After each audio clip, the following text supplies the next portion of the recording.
Hello, good evening. It's the witching hour and you're listening to Exe Files on Phonic FM 106.8, broadcasting from Exeter, UK. Hello everyone, and hello everyone who isn't in the UK if you're listening from somewhere else. That's just awesome. We've got a very special guest tonight, Emma Dark. She's going to be on in a couple of minutes. And we've got Richard Freeman is back. Hello, Richard. Hello, and hello, wireless listeners. Have you survived your experience at the Weird Weekend? Because you didn't come back for a while. I certainly have, yes. And I've seen the Tunnel of Goats and the Haunted Teddy Bear's Nest. Well, and that's what I was saying last week, because I was saying Richard was supposed to come back, but he didn't come back from the Weird Weekend. And I was like, did he go, did he disappear? Did he go to another dimension? And there were like some rumors that you had done some conjurations and then you had just disappeared into a mirror or like a puddle of water or, but anyways, regardless of whatever it is, I am glad that you're back. Thank you. We are going to have a musical interlude to start off the show. This is the theme from The Mummy. It's a Hammer Horror production with Peter Cushing and Christopher Lee, and I hope you enjoy it.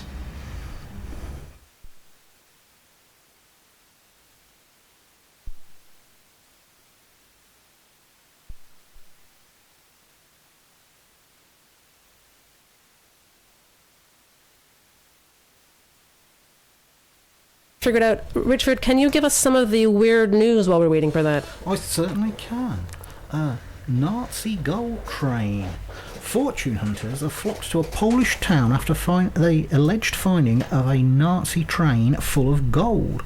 German and a Pole who claim to have made the find are demanding 10% fee in exchange for the whereabouts of the legendary train and its contents. In a city in southwest Poland, there's a high state of suspense following claims that the two men have found this Nazi train packed with gold. Local authorities in Wałbrzych have said that they're investigating reports as fortune hunters from around Europe are flocking to the town in the hope of enjoying some of the potential spoils, or at least witnessing the discovery of something that could turn out to be a spectacular historical find.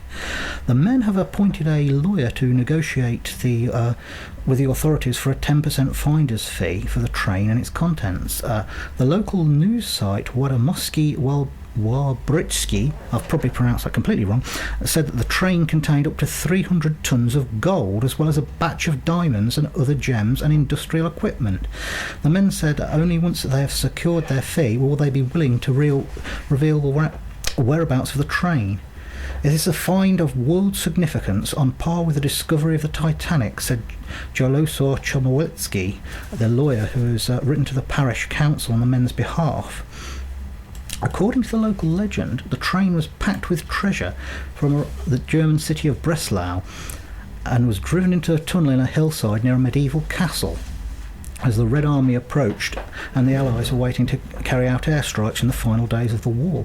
The authorities seem to be taking the claim seriously on Thursday evening, according to the local media.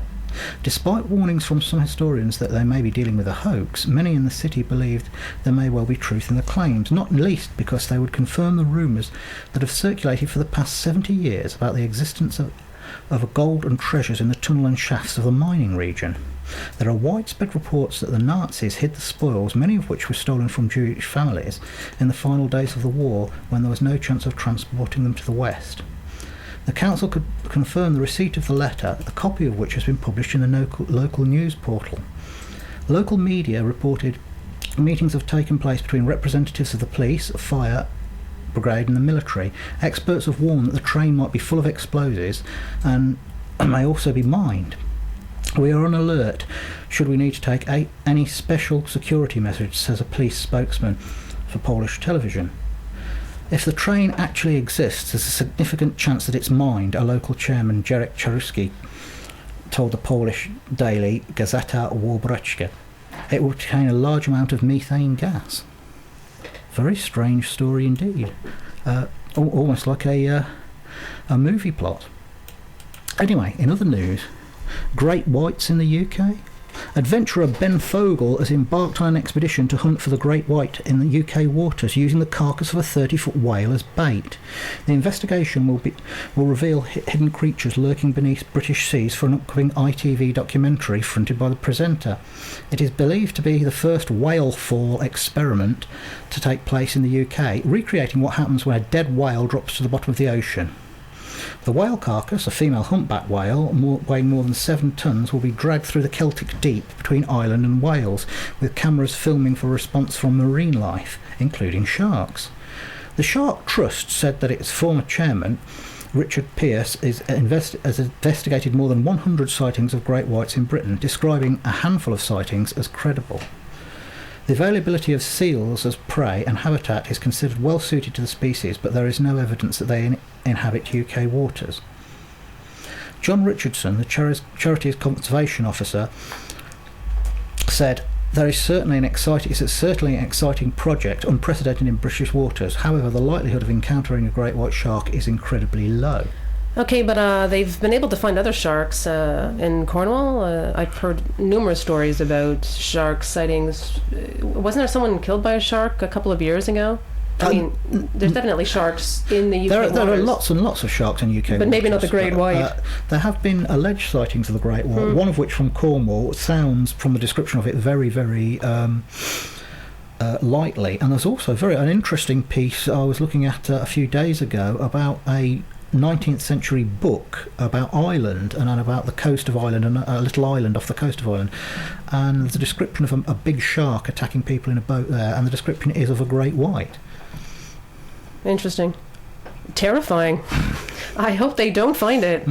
I don't know. I mean, I'm quite enjoying my time swimming in the UK and in the UK waters, and I really hope there aren't giant. I mean, do they think if they? I mean, they're luring this. Maybe isn't this a little bit dangerous, like to local people or swimmers? They're far out at sea and quite deep down with this whale. You're hundreds of times more likely to be struck by lightning than eaten by a shark. Yeah, I know, but many of us have seen Jaws, and that's just I think that just does it for most of us. My father was so afraid of Jaws he refused to go into lakes. There are freshwater sharks. The bull shark is one of the most aggressive sharks, and that goes into fresh water. Well, there you go. Okay, well, I think we've got this sorted out. We should be able to be playing in just a minute the Mummy theme from a Hammer horror film, The Mummy, with Peter Cushing and Christopher Lee. Let's give this a second try, and while you're listening to this amazing music, you can prepare for our special guest, actress, model, and film producer and director and writer, Emma Dark.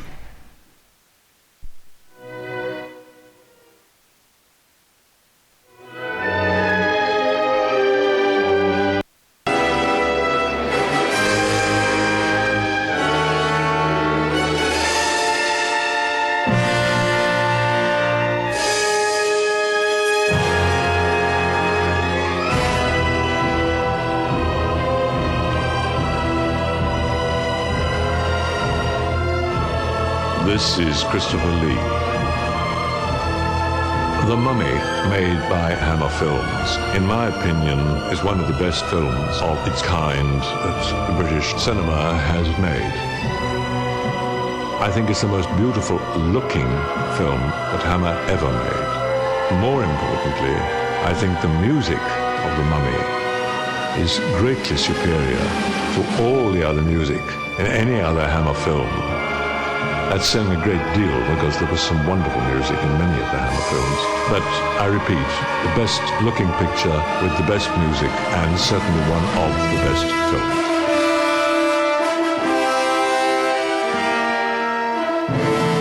I know that you will all enjoy listening to this music as much as we all enjoyed making the film.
Hello and welcome back to Exe Files with Richard Freeman and Alison Rockbrand on Phonic FM 106.8, broadcasting from Exeter, UK.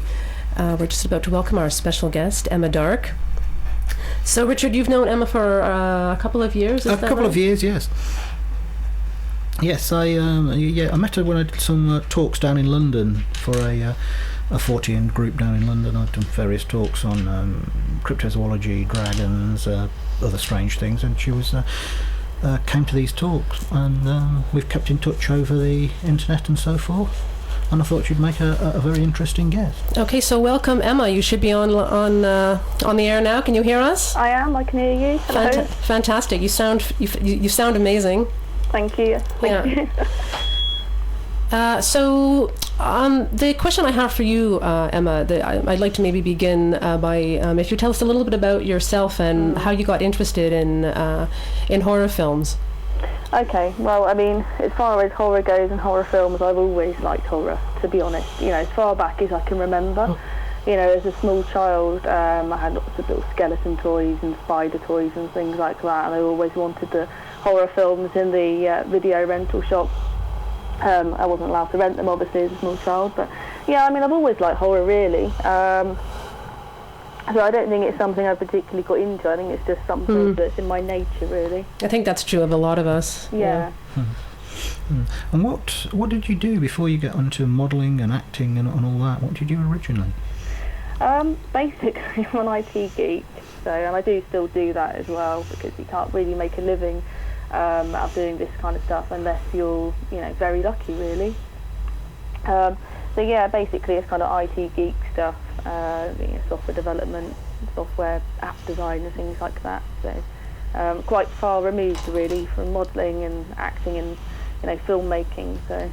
But that must help you. Does that help you a little bit technically in filmmaking? Yeah, I think so. I think I've got a natural aptitude to organisation and logic and stuff like that. So that does really help, especially with the production side of things, because it does take a heck of a lot of time. It takes a lot of organisation to do things and do them well, do them right, really. And obviously I edit and stuff all myself. So yeah, I mean it does help having a tech understanding, but also coupled with the artistic element. Yeah, it's interesting. I was wondering a lot about your process and how you, I guess, how you deal with all the different aspects of, because you're performing in your films as well. Yeah. For those of you that don't know, Seize the Night is Emma's most recent film, 2015. That's right. Is that right, Emma? Right. Yeah. And that's a short film. It is. Yeah. It's 12 minutes 48 seconds, including the credits. Yeah, and your byline is Seize the Night is a high-octane horror sci-fi thrill ride from independent British filmmaker Emma Dark. It sounds fantastic. Yeah, thank you. Yeah. It's also good to see like a woman's name on anything, I guess, but especially in the horror film genre, which, as I know, seems to be fairly male-dominated, and not that many independent women filmmakers out there. So. Yeah, that's true, but I think this year's seen a bit of a change, really, because there was a whole Women in Horror Month in I believe it was in February.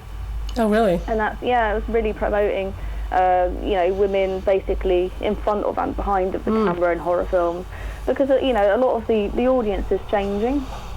Whereas previously, it might have been, I have no idea why it's changing, but yeah, previously it was more of a male-dominated audience, but now lots of women are into horror, so I guess that's driving that. And I don't think, speaking from my own point of view, as a woman, you necessarily want to just see, a woman running around half naked screaming. So it has changed, and I think it's changed for the better. It's interesting you say that, because I mean I've always been a horror fan myself, like you say, from the time I was 7 years old or something. I used to convince the babysitter to let me watch horror movies and stay up late and watch scary movies and so on, and I never really thought about it as having anything to do with gender or being male dominated either. I guess I sort of realized that maybe later on, but I think sexuality is a huge part of the horror genre. There's always a little bit of there's always boobs in every horror film, and I'm not sure that's a bad thing. I mean, Yeah. I could see maybe there could be a man's butt as well. Like you could add that in, you know. Well, there are more of them now, so yeah. I would say it's good to see, but that might sound a bit wrong. But yeah, it is good to see that, you know, the nudity isn't just sort of one direction. Yeah. Do you have a favourite horror film or a favourite selection of horror films? Oh, too many to mention really, but I mean the kind of thing I really like is more sort of 90s upwards. I think 90s is just a golden era for sort of film and television generally. Yeah, it's more you kind of, I think sort of stuff like sci-fi horror and action horror, that's more my kind of thing. So I mean, okay, it isn't horror, it's got horror elements, but starting with the Exe Files. I was completely obsessed with the Exe Files and things like the Outer Limits, you know, the 90s Outer Limits series and all that kind of thing, and that got me more into that kind of sci-fi aspect of horror, really. I mean, my kind of taste is very varied. I like things like Raw Meat, which is from the 70s. The original title is actually Deathline. It was a US title, Raw Meat, but it's better known by that now. And that's basically set on the London Underground and sort of has these cannibals living in the underground, and they've been living there since the Victorian time, and it's like very... is that a little bit like Creep?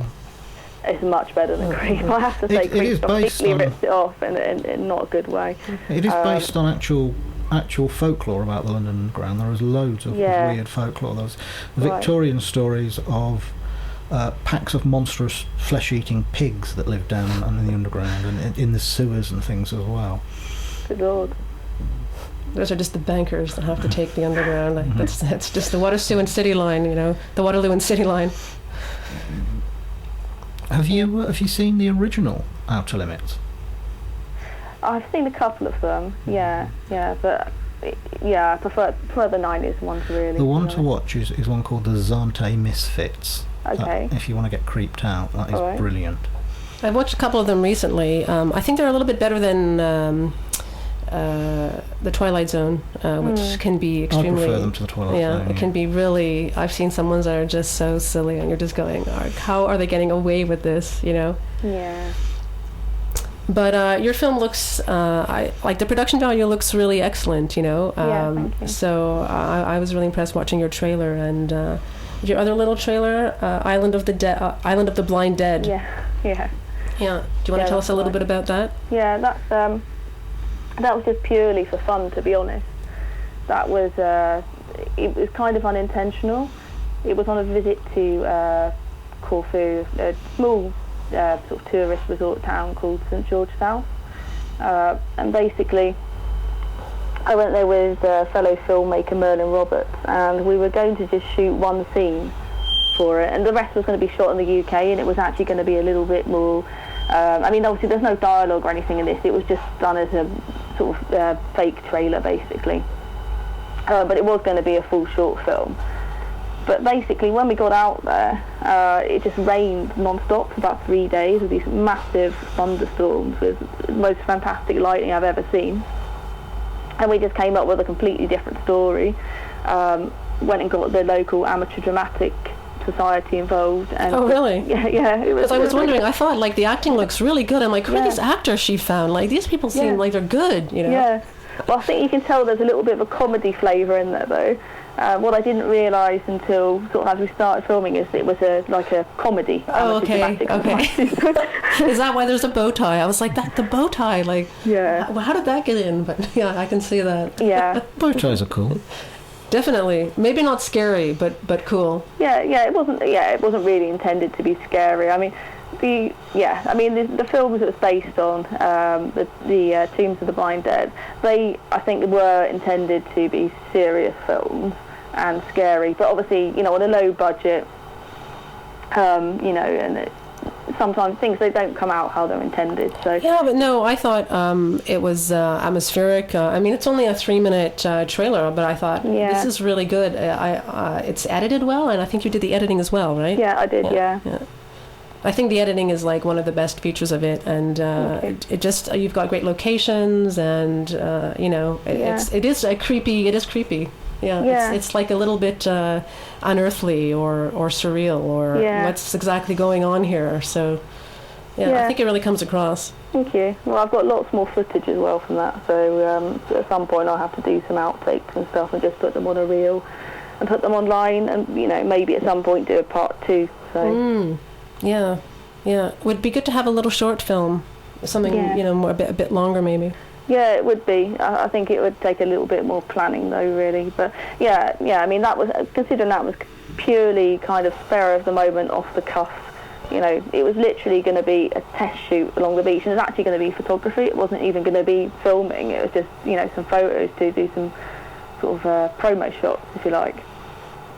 So, and that was just I had on me basically this horrible little terrible Sony compact camera, just a little consumer camera, but amazingly it came out looking really as if it were filmed in the 70s.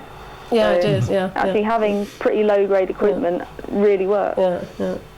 So what are your other projects currently? Okay, well at the minute I'm still on season 9, so obviously it's all complete and everything, and I've submitted it to festivals. So where's it going to go? Where's season 8 going to go? Well, I've submitted to about 30 festivals so far, which is a reasonable amount. Could be more, but I was quite picky with the ones. You have to pay to submit as well. Yeah, you have to. So it gets expensive. I mean, there are free ones, but yeah, most of them are between, £20 to £50, for example. So it is quite expensive. Yeah. The more and more you submit to. And it's been accepted into one so far, the Yellow Fever Independent Film Festival in Dublin. Fantastic. Yeah, it's great, and I'll actually be going over there to do a Q&A and support them in their festival and all the other filmmakers. So when is that?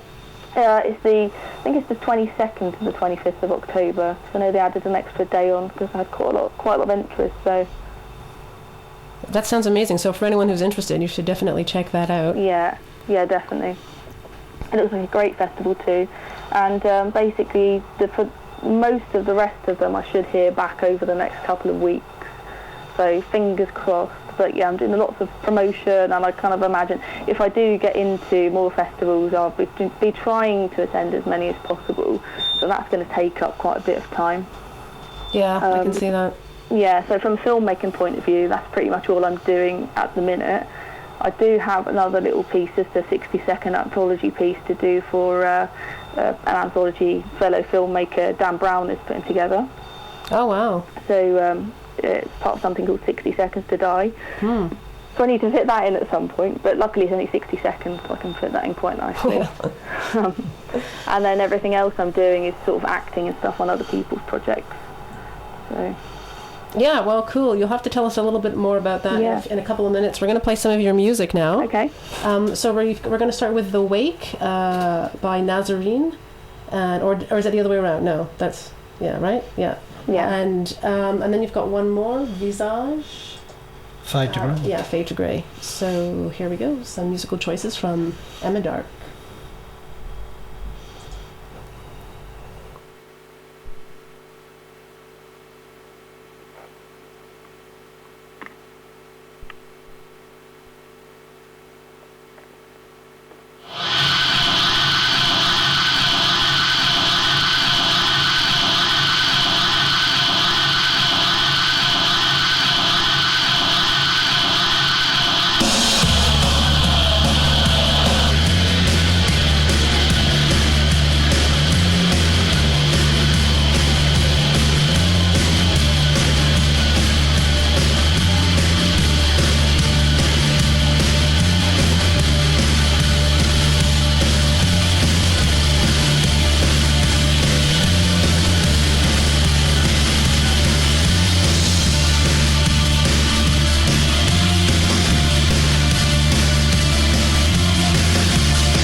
Phonic FM on 106.8 FM.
Okay, and you're back listening to Exe Files Paranormal Radio on Phonic FM 106.8, broadcasting from Exeter, UK. I am your host, Alison Rockbrand, and I'm here with my co-host, Richard Freeman. Hello. We are here with our special guest, Emma Dark, and that is some of her music, which you have just heard. That was Visage, The Wake, and Nazarene. It's the other way around. Yeah. Visage, Fade to Grey, and The Nazarene Wake. Yeah, that's right. And so that's some music chosen by Emma. Would you like to tell us a little bit, Emma, about why you chose those two songs? Yeah. Well, basically I just like them both. But Visage, Fade to Grey does have a slightly special meaning to me because my first proper tech roll, I travelled 2 hours to get there and listened to that song on repeat, on tape. So, yeah, it's got a bit of a special meaning, really. So, yeah, it kind of just reminds me of kickstarting that part of my life. Cool. Two very nice songs and quite a good combination of sounds, I think. So quite good having those two together. So thank you for that. Okay. So we wanted to ask you a little bit about some of your new acting gigs and what you're doing currently acting-wise. Yeah. Okay. Well, I've got two things coming up. One of them is a short film by Dan Brownlee called Two Girls, One Victim, which is a fake snuff film. It's nothing too heavy, actually. It's not as heavy as it sounds. And it's a pretty interesting film.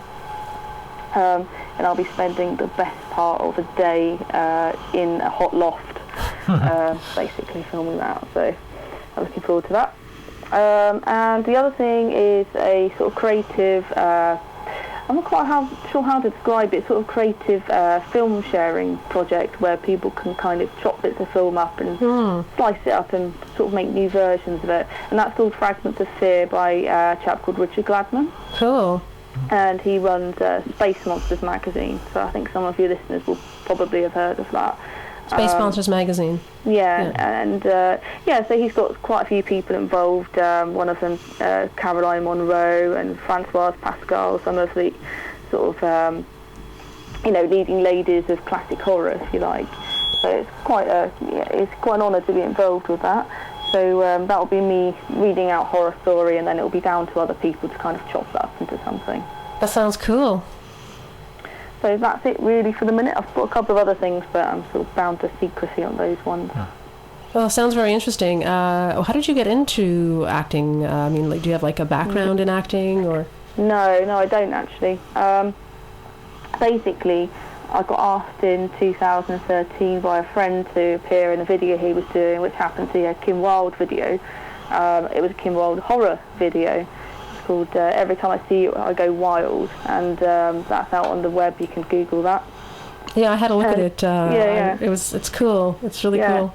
Yeah, it was quite interesting. It was, that was hard work. It was kind of out in the cemetery in the freezing cold. What cemetery was that? It was Abney Park. I knew it. I knew it. I was like, that's Abney Park. Yeah. It was, cool. Great. Yeah, the people that run it, actually, they're goths.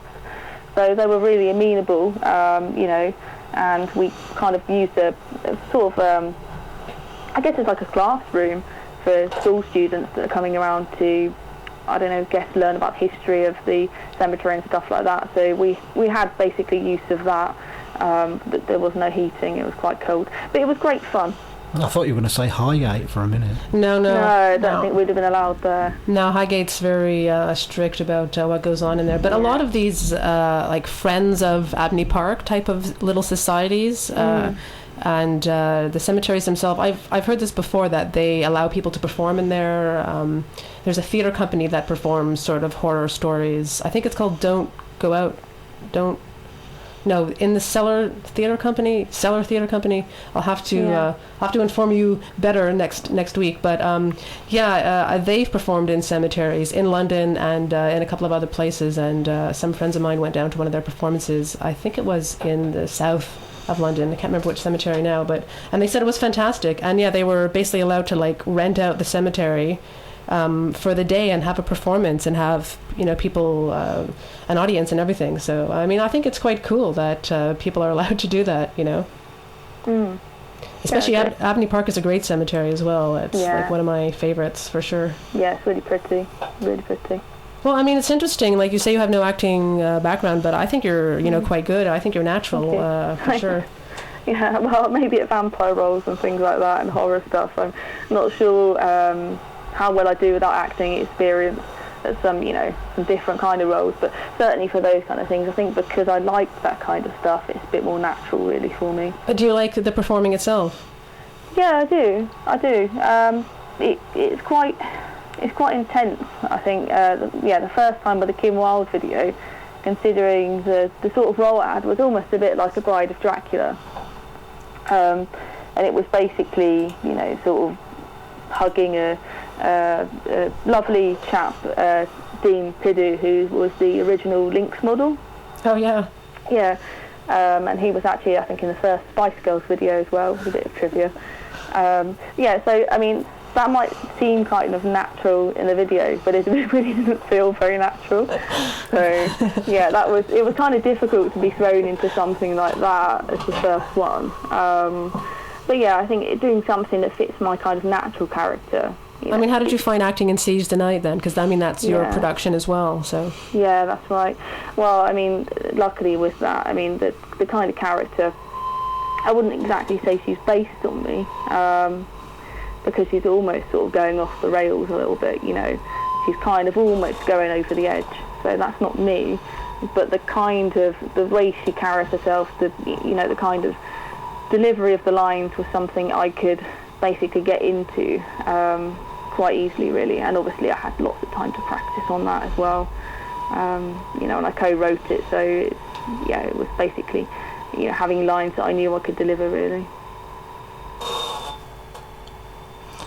Yeah, I was going to ask you, the screenwriter, did he come up with the idea, or did you give him the idea and say, we would like a story where X, Y and Z happens? Yeah, that's right. So I came up with the concept, and Richard Humphreys, he's a US-based screenwriter, and he's absolutely amazing. A really nice guy. I've known him for 2-3 years maybe, via social media, Facebook. We've never met face to face. I'm sure we will one day. And we've worked on quite a few things together before, actually, other short film concepts and some stuff for other people. And so I gave him the concept, and he'd then come back and expand that out. And it would basically be iterations back and forth until something was there that was solid enough. So, I mean, he's really great, and he's got lots of experience. He's been to film school, so he knows everything from start to finish himself.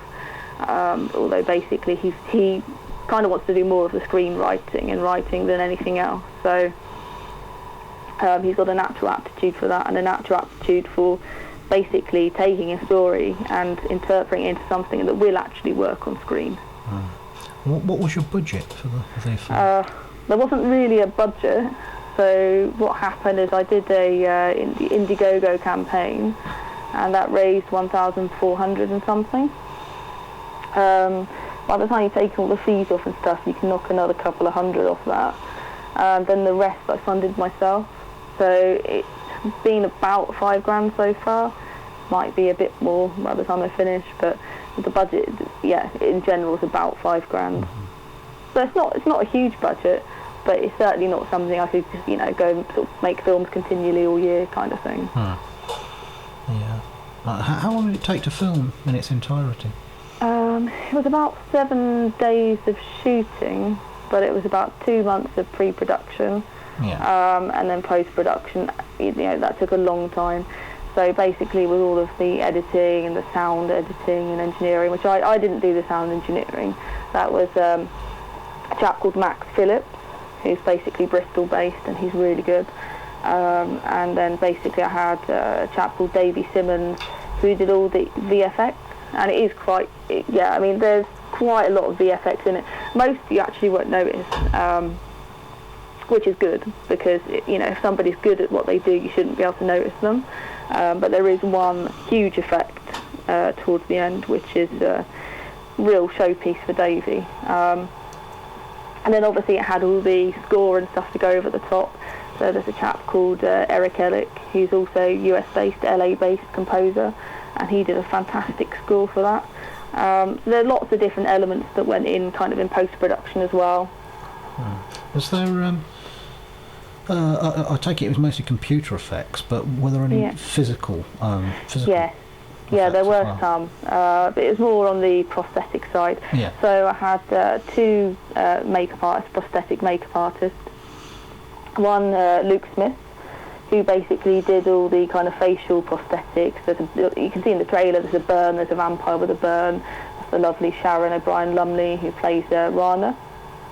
And there's also, I don't think you can quite see them in the trailer, but there are some neck pieces that Luke did for the werewolves as well, where you can kind of see their veins bulging. Again, it looks quite natural, so I don't think you'd necessarily notice it was a prosthetic. And then Paul Ewan, who basically plays Jolie Armstead, has a scar prosthetic as well. And then, of course, Steve Bosworth from Hobby FX did all the vampire teeth and werewolf teeth. So, so there are things in there. I would say You won't, if you watch it, you'll think it's quite slick and stuff, but you won't think, oh my god, you know, there's loads of effects, there's loads of prosthetics and stuff like that. It's all quite natural. So how can people see this film, you know, if they can't make it to one of the film festivals? Well, I mean, yeah, it's a bit tricky. So basically, it needs to do the festival circuit first before it can come out. So, and the festival circuit could go on for a good few months. So hopefully, if the festivals come back and there are acceptances, hopefully it will be shown, you know, places where people can get to, you know, sort of local to their region, but, you know, with some luck. And then after that, I have to see what happens, really. Could be a case of bringing it out online, or, you know, it could be a case, which I'm really hoping for, if someone comes along and wants to invest to make it a series, or, you know, turn it into a feature or something like that. So I wouldn't really know what would happen with that until that actually happens. Cool. Well, you'll have to keep us posted, and I'm sure your fans will be eagerly awaiting being able to see it, and I guess they'll eventually be able to buy it from your website or something like that. Something like that. I have to see, really. I have to see what happens. So, I mean, it could just go direct to web, free online, or it could go through some other route. I'm not really sure until it happens. So. Okay, so what's the best place to find out information about you and your projects? Okay, at the minute probably it's the easiest to go to my website. So that's www.emmadark.com, and I've got kind of a touch of everything on there. We links out to loads of different things. So you can link out to the Season Night Facebook page or my Facebook page and all that kind of thing from there.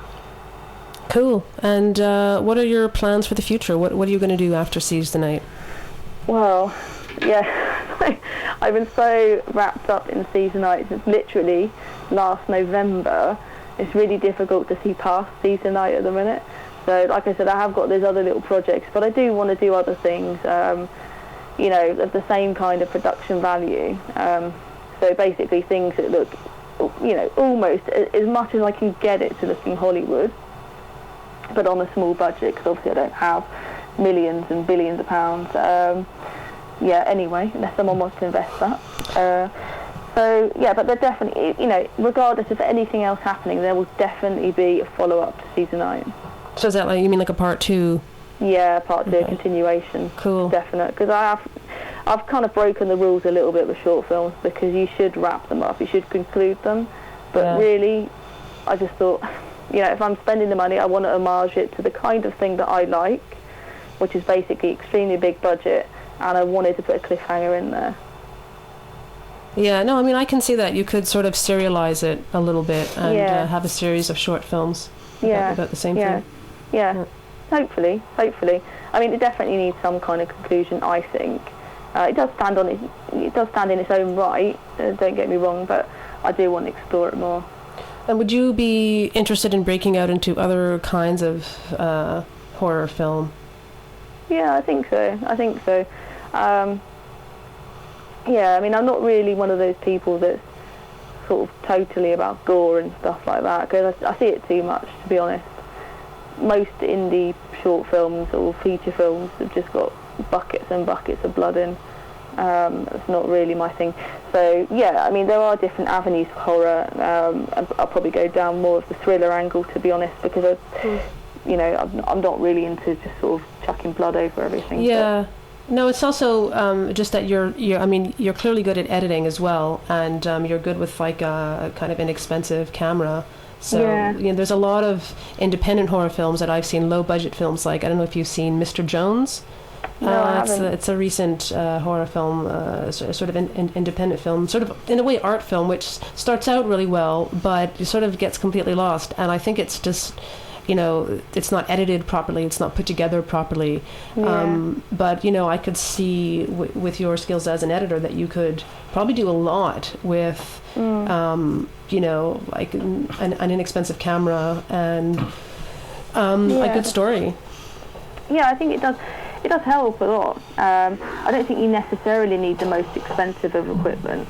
You know, and there are some great things that have been shot on, you know, iPhones and things like that. So it just depends, obviously, where you want to end up seeing it. I guess for cinematic quality, perhaps something like iPhone is not necessarily the right tool. But yeah, I mean, whatever equipment you've got, you're completely capable of making something of artistic merit that still hangs together with a great story. And as you say, if you edit it well, you colour grade it well, it makes the world of difference.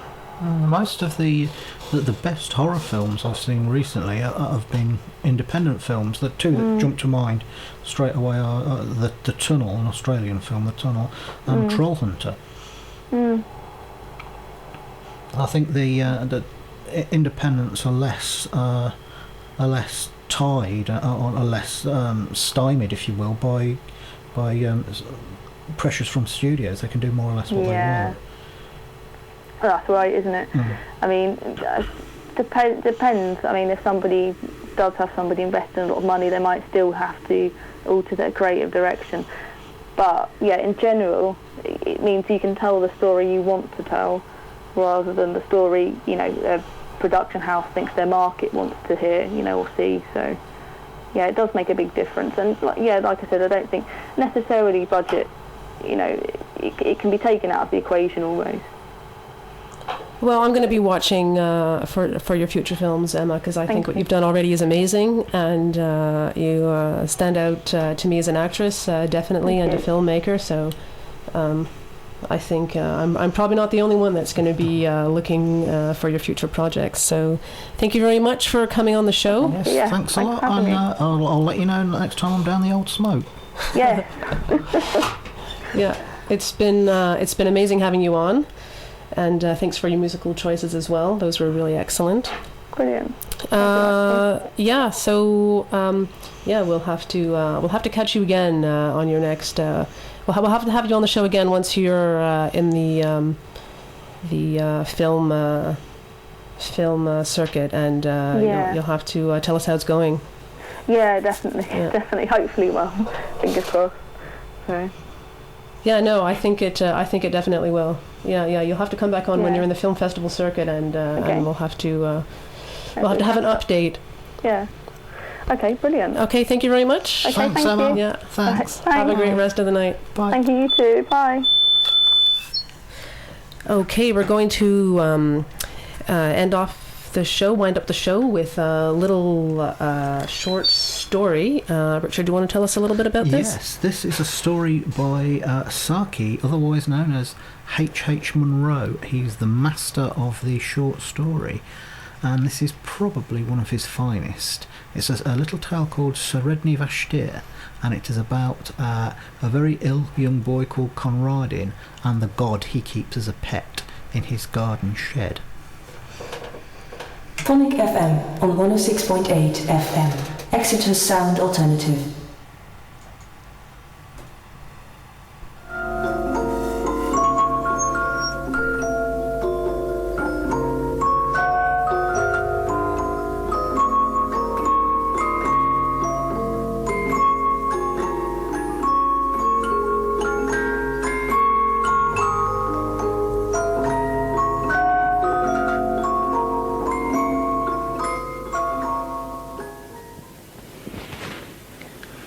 Conradin was 10 years old, and the doctor had pronounced his professional opinion that the boy would not live another 5 years.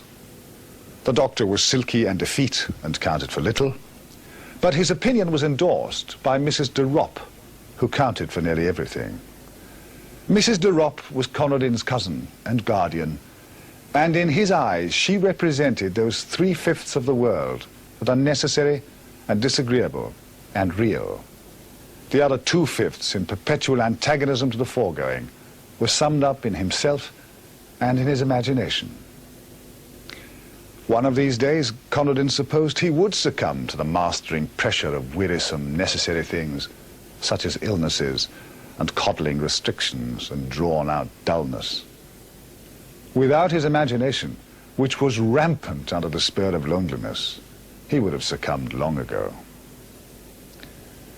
Mrs. de Ropp would never, in her honestest moment, have confessed to herself that she disliked Conradin, although she might have been dimly aware that thwarting him for his good was a duty which she didn't find particularly irksome. Conradin hated her with a desperate sincerity which he was perfectly able to mask.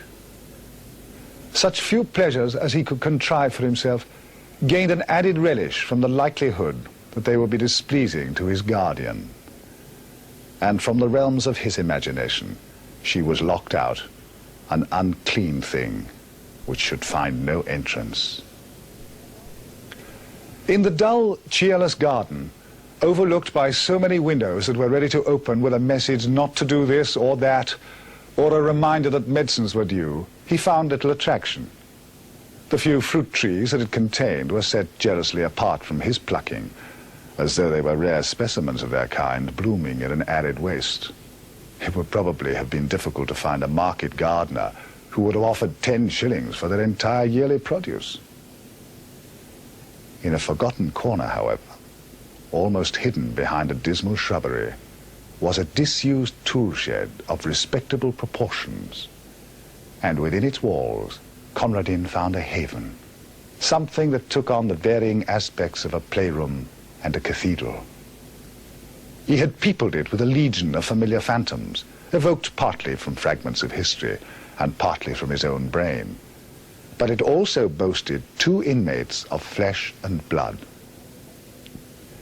In one corner lived a ragged plumaged Houdan hen, on which the boy lavished an affection that had scarcely another outlet.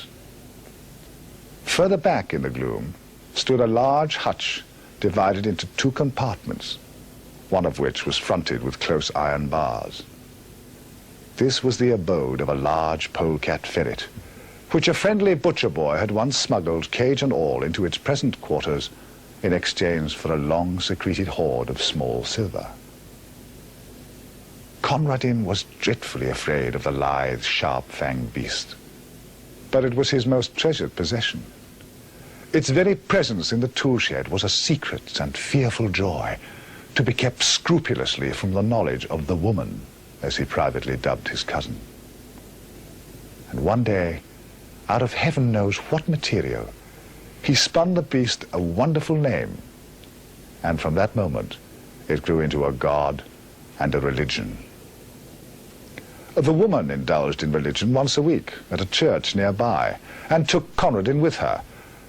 But to him, the church service was an alien rite in the house of Rimmon. Every Thursday, in the dim and musty silence of a tool shed, he worshipped with mystic and elaborate ceremonial before the wooden hutch where dwelt Sredni Vashta, the great ferret. Red flowers in their season and scarlet berries in the winter-time were offered at his shrine, for he was a god who laid some special stress on the fierce, impatient side of things, as opposed to the woman's religion, which, as far as Conradin could observe, went to great lengths in the contrary direction. And on great festivals, powdered nutmeg was strewn in front of his hutch, an important feature of the offering being that the nutmeg had to be stolen. These festivals were of an irregular occurrence, and were chiefly appointed to celebrate some passing event. On one occasion, when Mrs. de Ropp suffered from acute toothache for 3 days, Conradin kept up the festival during the entire 3 days, and almost succeeded in persuading himself that Sredni Vashta was personally responsible for the toothache. If the malady had lasted for another day, the supply of nutmeg would have given out. The Houdan hen was never drawn into the cult of Sredni Vashta. Conradin had long ago settled that she was an Anabaptist. He didn't pretend to have the remotest knowledge as to what an Anabaptist was, but he privately hoped that it was dashing and not very respectable. Mrs. de Ropp was the ground plan on which he based and detested all respectability. After a while, Conradin's absorption in the tool shed began to attract the notice of his guardian. It's not good for him to be pottering down there in all weathers, she promptly decided. And at breakfast one morning, she announced that the Houdan hen had been sold and taken away overnight. With her short-sighted eyes, she peered at Conradin, waiting for an outbreak of rage and sorrow, which she was ready to rebuke with a flow of excellent precepts and reasoning. But Conradin said nothing. There was nothing to be said. Something perhaps in his white-set face gave her a momentary qualm, for at tea that afternoon there was toast on the table, a delicacy which he usually banned on the ground that it was bad for him. Also because the making of it gave trouble, a deadly offence in the middle-class feminine eye. "I thought you liked toast," she exclaimed with an injured air, observing that he didn't touch it. "Sometimes," said Conradin. In the shed that evening, there was an innovation in the worship of the hutch god. Conradin had been wont to chant his praises. Tonight he asked a boon. "Do one thing for me, Shredni Vashta."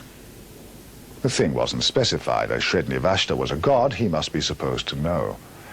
And choking back a sob as he looked at that other empty corner, Conradin went back to the world he so hated. And every night, in the welcome darkness of his bedroom, and every evening in the dusk of the tool shed, Conradin's bitter litany went up. "Do one thing for me, Shredni Vashta." Mrs. de Ropp noticed that the visits to the shed didn't cease, and one day she made a further journey of inspection. "What are you keeping in that locked hutch?" she asked. "I believe it's guinea pigs. I'll have them all clear away." Conradin shut his lips tight, but the woman ransacked his bedroom till she found the carefully hidden key and forthwith marched down to the shed to complete her discovery. It was a cold afternoon, and Conradin had been bidden to keep to the house. From the furthest window of the dining room, the door of the shed could just be seen beyond the corner of the shrubbery, and there Conradin stationed himself. He saw the woman enter, and then he imagined her opening the door of the sacred hutch and peering down with her short-sighted eyes in the thick straw bed where his god lay hidden.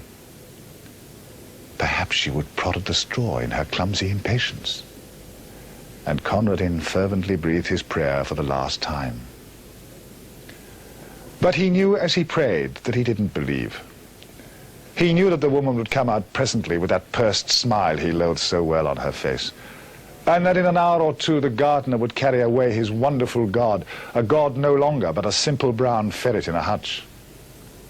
And he knew that the woman would triumph always as she triumphed now, and that he would grow ever more sickly under her pestering and domineering and superior wisdom, till one day nothing would matter much more with him, and the doctor would be proved right. And in the sting and misery of his defeat, he began to chant loudly and defiantly the hymn of his threatened idol. Shredni Vashta went forth. His thoughts were red thoughts, and his teeth were white. His enemies called for peace, but he brought them death. Shredni Vashta, the beautiful.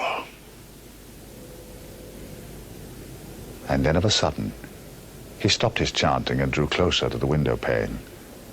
The door of the shed stood still ajar as it had been left, and the minutes were slipping by. They were long minutes, but they slipped by nevertheless. He watched the starlings running and flying in little parties across the lawn. He counted them over and over again, with one eye always on that swinging door. A sour-faced maid came in to lay the table for tea, and still Conradin stood and waited and watched. Hope had crept by inches into his heart, and now a look of triumph began to blaze in his eyes that had known only the wistful patience of defeat. Under his breath, with a furtive exultation, he began once again the paean of victory and devastation. And presently his eyes were rewarded. Out through that doorway came a long, low, yellow and brown beast with eyes ablink in the waning daylight, and dark, wet stains round the fur of jaws and throat. Conradin dropped on his knees. The great polecat ferret made its way down to a small brook at the foot of the garden, drank for a moment, then crossed a little plank bridge and was lost to sight in the bushes. Such was the passing of Shredni Vashta. "Tea's ready," said the sour-faced maid. "Where's the mistress?" "She went down to the shed some time ago," said Conradin. And while the maid went to summon her mistress to tea, Conradin fished a toasting fork out of a sideboard drawer and proceeded to toast himself a piece of bread. And during the toasting of it, and the buttering of it with much butter, and the slow enjoyment of eating it, Conradin listened to the noises and silences which fell in quick spasms beyond the dining room door. The loud, foolish screaming of the maid, the answering chorus of wondering ejaculations from the kitchen region, the scuttering footsteps and hurried embassies for outside help, and then, after a lull, the scared sobbings and the shuffling tread of those who bore a heavy burden into the house. "Whoever will break it to the poor child, I couldn't for the life of me," exclaimed a shrill voice. And while they debated the matter among themselves, Conradin made himself another piece of toast.